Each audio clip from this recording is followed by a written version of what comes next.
Welcome to Rhode Island Heritage Month's first virtual celebration. The Rhode Island Historical Preservation and Heritage Commission has offered a free, family-friendly festival for 41 years that has allowed people from all over the state an opportunity to partake in various cultures and traditions through art, dance, and musical performances. During these unprecedented times, we are excited to be able to virtually showcase the rich cultural histories and talents of Rhode Islanders for you today and every Saturday during September. I'm pleased to introduce to you Kobi Dennis, a lifelong community activist and the Diversity and Inclusion Director of the YMCA of Greater Providence as our virtual celebrations host. Kobi, take it away. Thanks, Paul. Good day, everyone. Thank you for joining us for Rhode Island Heritage Month's first virtual celebration.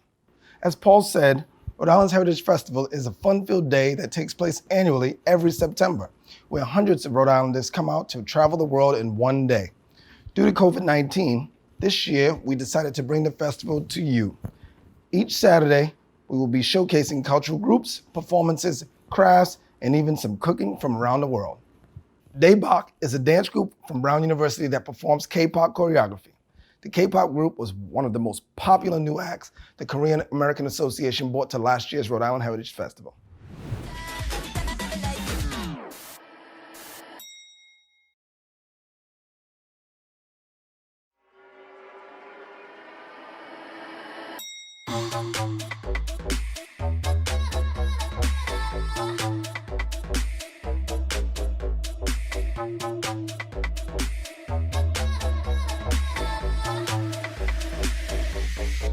People look at me and they tell me 외모만 보고 내가 날라리 같대요. So what? 신경 안 써. I'm sorry I don't care, really don't care. Because 사랑 따위에 목매지 않아. 세상에 재밌는 게 더 많아. 언니들이 말해 절 들으면 말 어때? 찾을 생각 없어.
The Scandinavian Women Chorus of Rhode Island is an independent women's choir that sings traditional Scandinavian folk songs as well as modern tunes and American classics.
Morgens viken smala jorden, höja sina gyllene och de frusande kaskader sprättas över stålna tår.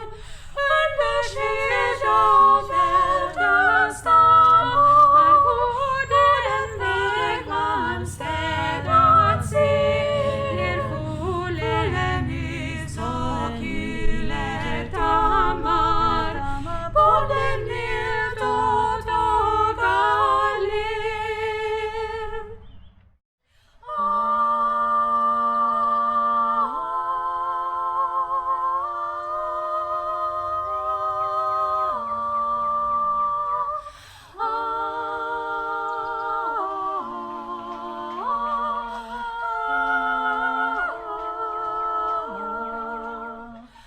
Över ängarna, kullarna och skuggarna i vind spelmansvalsen kommer svepande och stiger upp och blickar aftonskyn.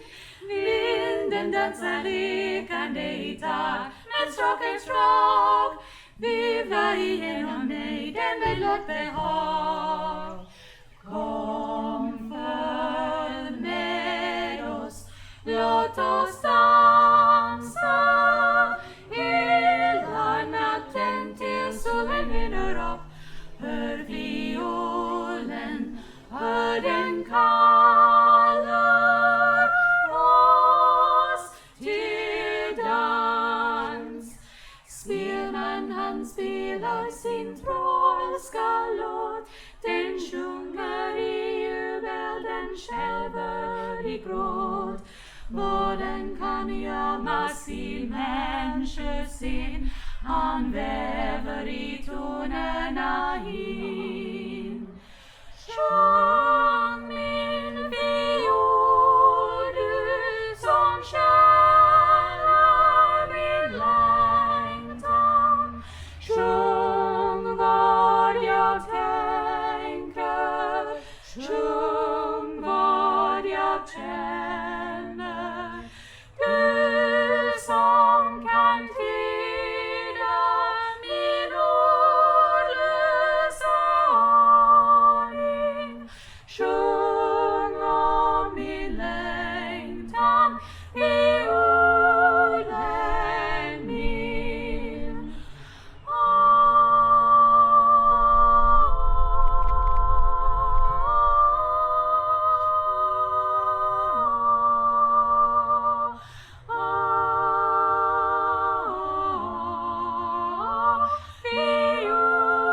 Violen min.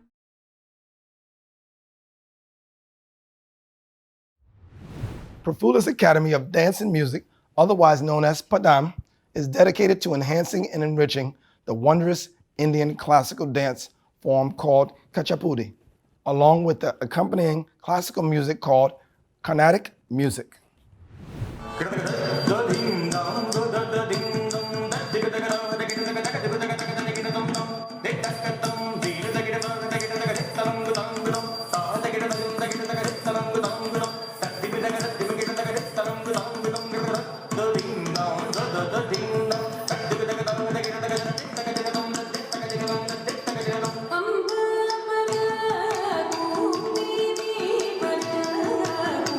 Mummy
With the help of the Rhode Island Office of Library and Information Services, we were able to connect with local librarians who offered to demonstrate various cultural crafts.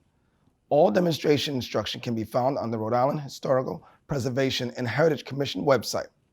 Rashaa Al-Sasah, head of youth services of the West Warwick Public Library, will be teaching us how to make a mosaic starcraft.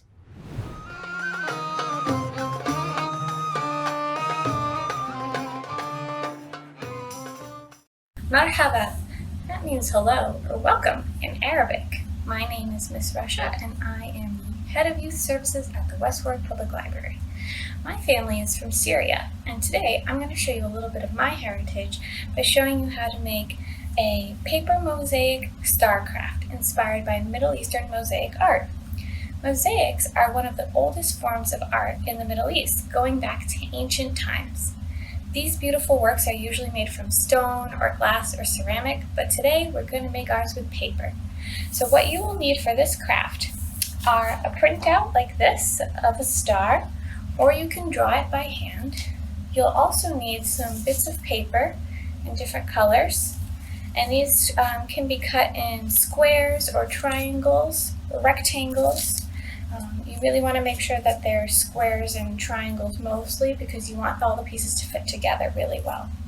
And a mosaic is when you create a bigger design or image using smaller pieces.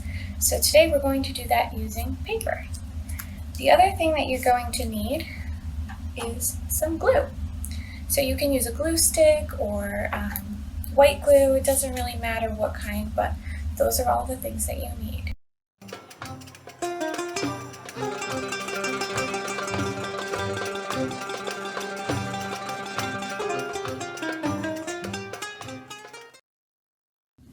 Once you have your design printed out, like I do, or you can hand draw it and trace it on a piece of paper, you can start gluing down your paper bits. So the papers that I have green, blue, and teal for my colors. I chose 3 colors so that it would be a little bit easier, but if you want to make it a little bit harder or more intricate, you could do more colors. So all you would need to do is you could either start from the outside and go in, or you could start from the middle and go outwards, depending on what you have in mind for your design. But either way, everyone's is going to look different and unique, and it's okay because this is a nice creative outlet for everyone. So I'm going to start, and the idea is that you want to make a pattern. So I'm putting a green square in this corner right here. So I'm going to do that for each one. So I'll continue doing that and continue working my way in until I get to the middle with a specific pattern of colors and shapes that I want to use to make my design.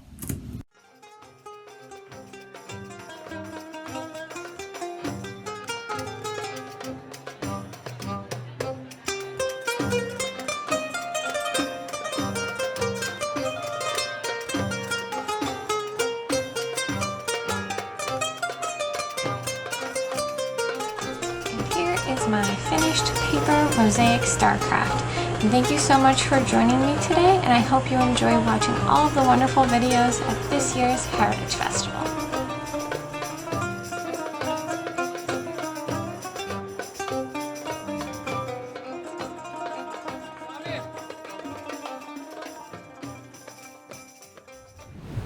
Napua, or Polynesia Dance Company, represents the Polynesian islands of Hawaii, Tahiti, the Marquesas, and the Philippines.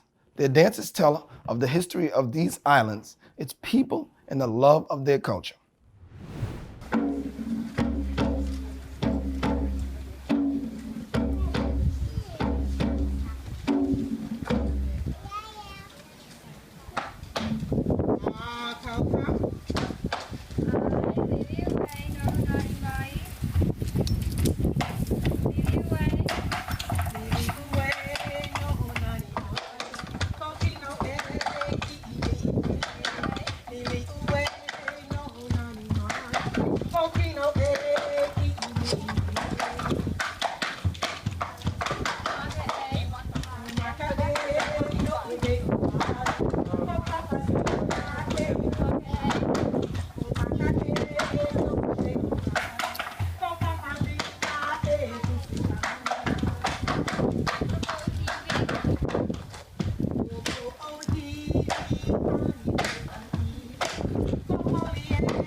This event would not be possible without support from our sponsors. Here's a quick word from Neighborhood Health of Rhode Island. In neighborhoods all over our state, there are people who need help. People just like you who've been laid off, who filed for unemployment. Family, friends, and neighbors who need health insurance. The people of Neighborhood Health Plan are here for you. Rhode Island has a special enrollment period to help you get coverage now. Call us today to see how we can help. It's why we're here. It's what we do for one another. En todos nuestros vecindarios hay personas que necesitan ayuda. Personas como usted que han perdido su empleo y necesitan seguro de salud. Nuestro equipo de Neighborhood Health Plan está aquí para ayudarle. Rhode Island tiene un periodo de inscripción especial. Llámenos hoy. Para eso estamos aquí. Para ayudarnos el uno al otro. Arte, Latino of New England is a bilingual performing arts organization dedicated to promoting and fostering artistic expression. In their video, you will see a lively dance performance in collaboration with Grupo Arepas of Rhode Island. The song Loether el amor, Love Reigns, expresses how beautiful life is when we are surrounded by love. Gotas de lluvia, no es el rocío, lágrimas que salen del corazón. Gotas de lluvia, no es el rocío, lágrimas que salen porque ya no hay amor.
Kristen Reed, Director of Education of the Providence Museum, will share with us the immigration story of John Quigley coming to Rhode Island, and then demonstrate a quick activity where you can learn more about being a Mason. Hello everyone, and welcome to the Providence Children's Museum. My name is Kristen Reed, and I'm the Director of Education. I am standing in the John Quigley Gallery, part of our Coming to Rhode Island exhibit. The Providence Children's Museum has been a treasured space and partner here in Rhode Island for over 40 years. Our museum is in the Jewelry District, and it sits inside of a converted costume jewelry factory. We are part of that industrial legacy. Today, I'd like to share with you a little bit about the immigration story of John Quigley, who comes from Ireland, make some connections back to my four mothers, my great-grandmother and her story as she moved here to Rhode Island, and then end with a quick activity where you can learn about being a mason or a bricklayer. I hope you enjoy.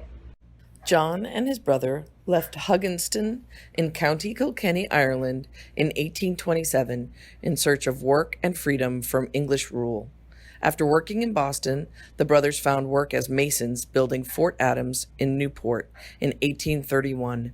Many Irish men worked to build America's canals, railroads, and other public construction projects. The families living at the fort planted kitchen gardens and raised a few pigs or goats. Children helped out with this work, but they also spent time playing around the construction site. I'd like to take a moment and share with you my story. My background is also from Ireland, and my great-great-great-grandmother Eliza moved to North America when she was just 15 years old. She landed in Boston, Massachusetts, moved to Fall River, where she worked in a textile mill. Textile mills make clothing. Eliza grew up, got married, had 3 children of her own, and she moved to Warren, Rhode Island. And she worked very hard. She worked from 6 o'clock in the morning to 6 o'clock at night, and she had young children. When Mary and Sadie grew up, they also went to work in mills. One of the mills that they worked in is the American Tourister building. You might see that as you cross over from Barrington into Warren. Mary had a little daughter named Claire, and Claire is my grandmother. Mary, or Gaga we call her, she had saved and worked hard and really wanted Claire to go on to become a nurse. And that's what Claire did. Eventually, Claire married John Ogue, and my mother, Pat, was born. And that's the story of my connection, my roots, all the way back to Mayo County in Ireland, and the brave choice that Eliza's parents made, seeking new opportunity for their children and for their future generations. I hope you've enjoyed my story. Hi everyone. I've come outside in front of a chimney full of beautiful brickwork to serve as an example for the project we're about to do. I've found some contact paper. Contact paper sometimes is called shelf liner, and it's very sticky on one side, so you can put it down and protect your shelves and your clothing, more importantly, from your shelves.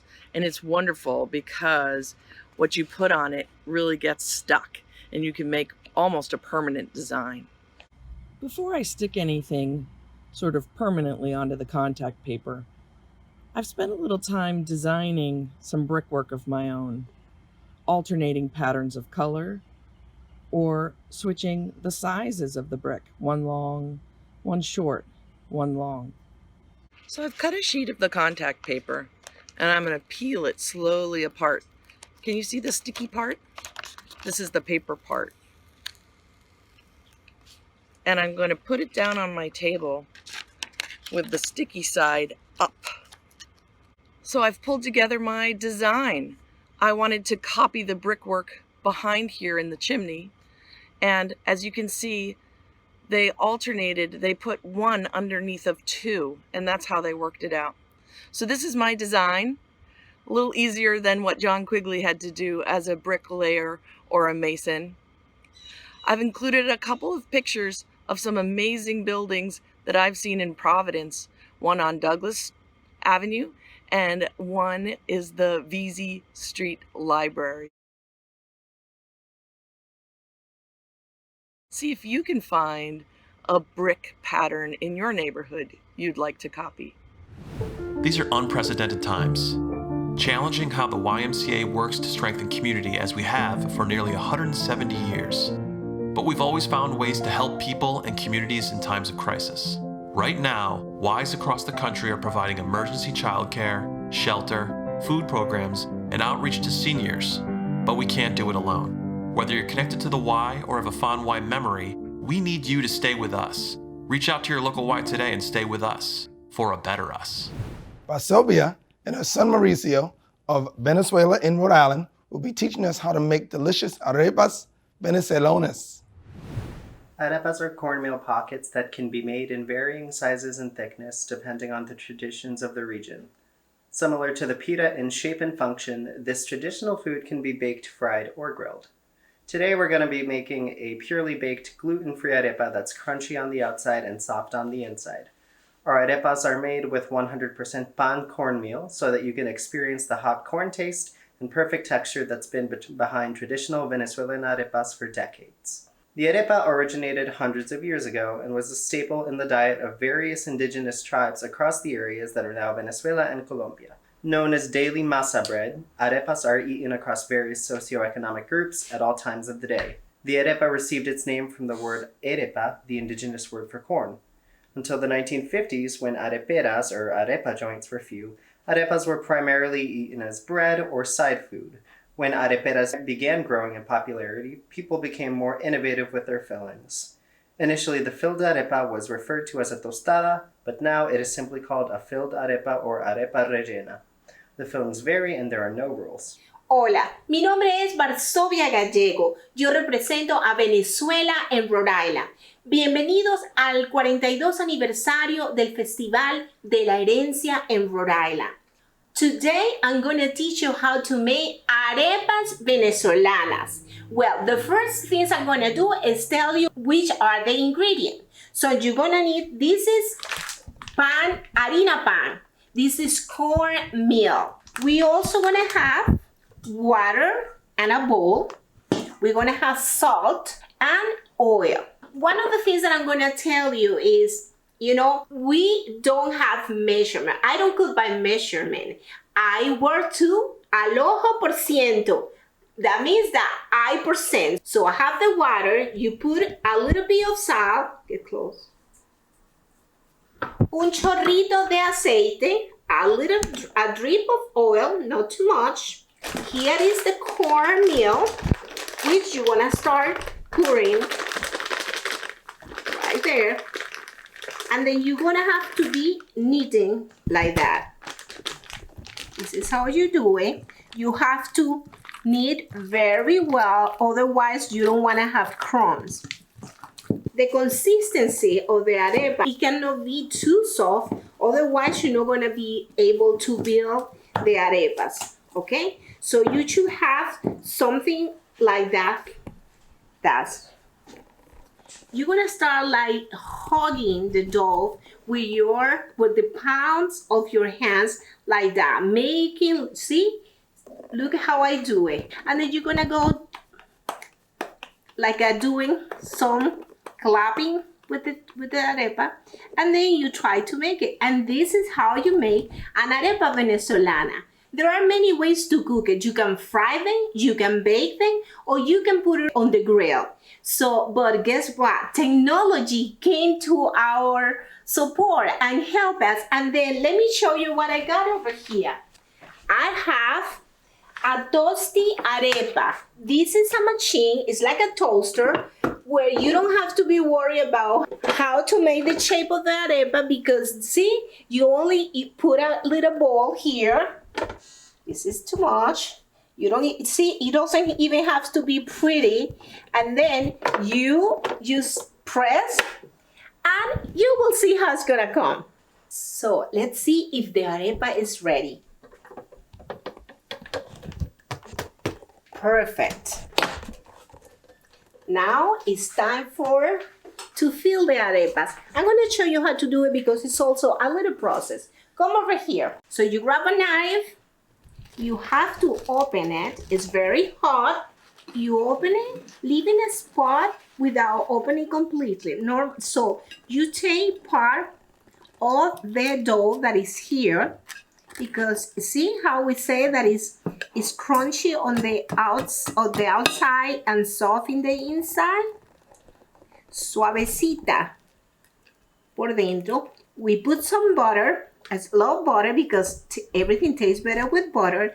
And my arepas today, I'm going to have it with cheese. Today, I'm going to prepare mine with cheese and aguacate.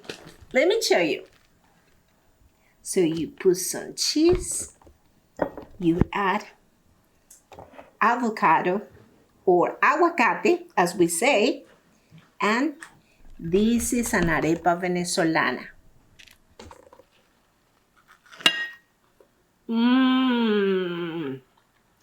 I hope you enjoyed this. Thank you for letting me share with you part of my tradition and my culture. And I hope you enjoy Arepas Venezolanas. ¡Y que viva Venezuela! The Peace Flag Project believes it's important to focus on peace, on what peace is and how we can achieve it. Each September, they celebrate a month of peace with events held throughout Rhode Island, including hosting their own event that features a peace walk, which is a walking meditation done slowly and in silence to join everyone in peace. My name is Sal Montero Jr., and I work for the Nonviolence Institute as Director in Training of Nonviolence. Our mission is to foster a community that addresses potentially violent situations with nonviolent solutions. We've worked with the Peace Flag Project numerous times. One of the times was when we had a peace walk in Fox Point. We had a lot of people from the community. We had young kids down there making peace flags. We did a silent walk through the park. We also worked with the Peace Flag Project and just coming up with ideas and meetings and how we can move this idea forward, how we can turn Providence to the first peace state. I enjoy working with the Peace Flag for numerous reasons. Jenny Fox she's great leader, she's a great mentor, a role model. And it sets a tone for people living in Rhode Island that we can do a whole lot better. We can address our conflicts and differences by using peace. It sends the right message that all of us living in society, even with all our differences, we still can get along and we can make things better, if not just for us, but for future generations. I believe people should choose peace because it's a better way of living. It's a more humane way of living. It's about learning how to address our differences, our conflicts in a more humane way, a more non-violent way.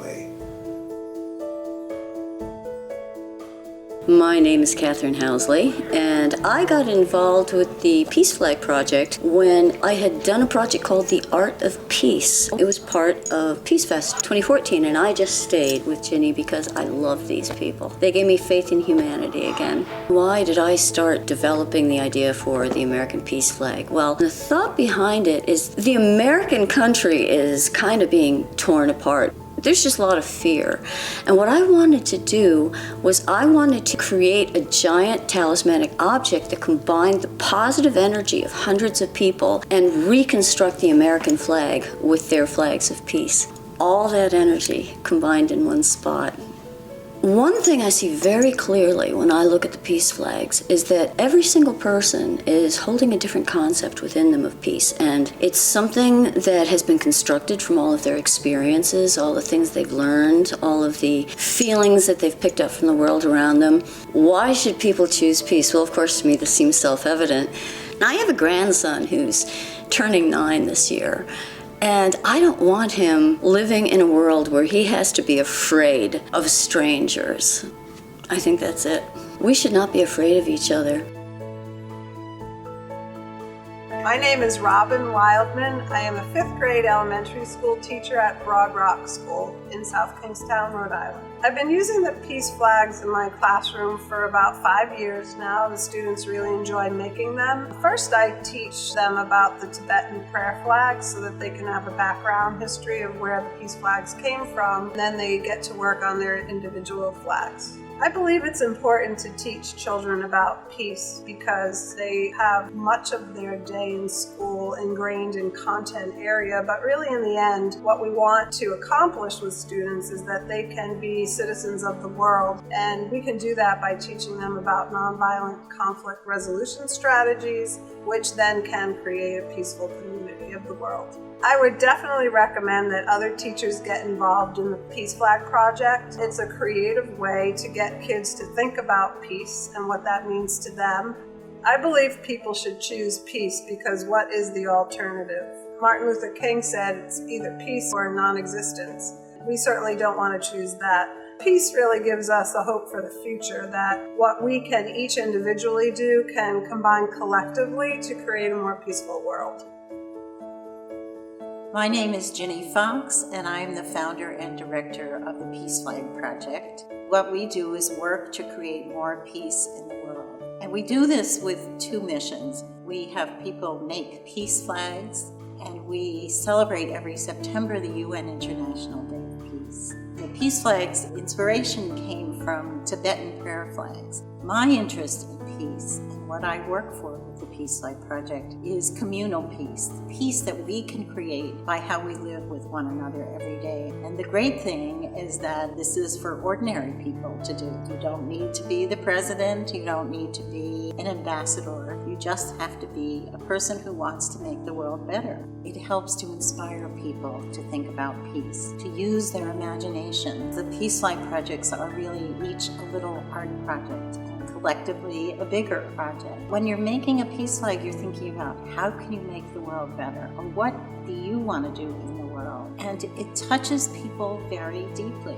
I often say that people put things on peace flags that they don't ordinarily say aloud. They think it's too good to hope for, too good to wish for. So peace flags are an easy way to start thinking about peace and to express that wish. Einstein said that our imaginations give us a preview of life's coming attractions. And so what we can imagine with these flags, we can create. I think at the root of it, we inspire hope. One of the things we emphasize is that there's a lot of good in the world that people don't recognize. Each thing they do, each thing that we do, makes the world a better place. People can find out more about the Peace Flag Project at our website, thepeaceflagproject.org. We also have a Facebook page, and we have a Twitter. So there are all these ways that you can learn about us. People should choose peace because it's good for them. It's good for all of us to choose peace. The Dalai Lama said, "It is through compassion you will learn that everyone's just like you."